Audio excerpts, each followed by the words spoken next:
Ok, je marchais tranquillement dans les rues étroites de la capitale jusqu'à passer devant la Monnaie de Paris.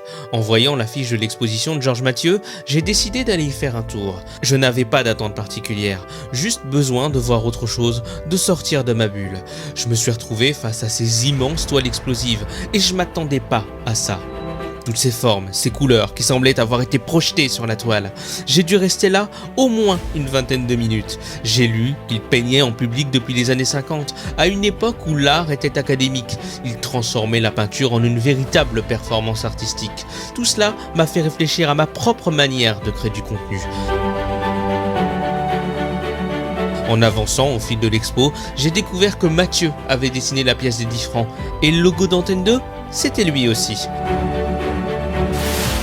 Son travail a circulé dans les poches de millions de Français. Ses tableaux monumentaux représentaient des batailles historiques. Il racontait Bouvines, Donin, avec des éclaboussures et des traits nerveux. Pas besoin de détails figuratifs pour ressentir l'énergie du combat, simple et puissant à la fois.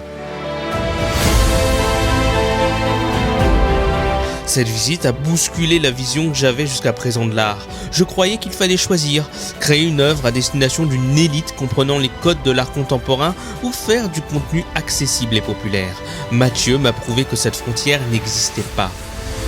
Je réalise que ce qui me passionne vraiment, c'est de documenter les moments où l'art s'infiltre dans nos vies sans même qu'on s'en rende compte.